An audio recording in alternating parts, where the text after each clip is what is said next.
আমি যদি স্বরাষ্ট্রমন্ত্রী হতাম নাই কেন, কারণ জুলাই নিয়ে যেভাবে ব্যবসা বাণিজ্য চলতেছে, হ্যাঁ এই ব্যবসা বাণিজ্য কারণে কোন সমাজে এই যে আমরা 5টা টিকিট নিয়ে আমার দল বল আমরা নেতাকর্মী নিয়ে আমি ঢুকতে পারি না, আমি বেহুশ হয়ে গেছিলাম।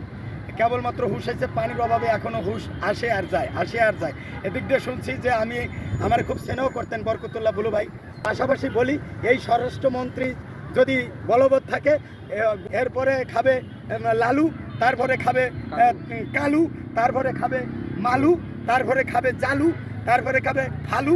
এইভাবে খাইতে খাইতে লাস্টে যে স্বরাষ্ট্রমন্ত্রীও আততায়ীর হাতে হামলার শিকার হতে পারে। কারণ আমি যদি স্বরাষ্ট্রমন্ত্রী হতাম তাহলে সর্বপ্রথম আমি র্যাব পুলিশ দিয়ে একটা কমিটি করে আমি কাদের 5ই আগস্টের পরে যত অবৈধ অস্ত্রগুলি আছে সন্ত্রাসীদের কাছে, এইগুলি আমি অভিযান চালিয়ে সিরুনি অভিযান, যত ধরনের অভিযান আছে সব চালিয়ে আমি এই অবৈধ অস্ত্রগুলিকে যদি আমি রাষ্ট্রে নিয়ে আসতে পারতাম তাহলে বুলুরও গুলি খেতে হতো না।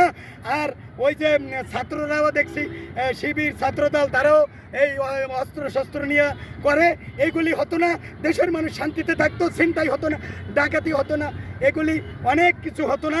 সুতরাং আমি যদি মহামান্য রাষ্ট্রপতি হতে পারি আমি সংস্কার করতে পারবো। আর যদি এই সংবিধান এই মন্ত্রী পরিষদ থাকে তাহলে বুলুর পরে কালু, কালুর পরে ধলু, ধলুর পরে মনু, মনুর পরে সোনু, এইভাবে গুলি এইভাবে মানে হতেই থাকবে। এটা ঠেকানোর কি তীব্র নিন্দা খালি করতেই থাকবো আর এরকম চলতে।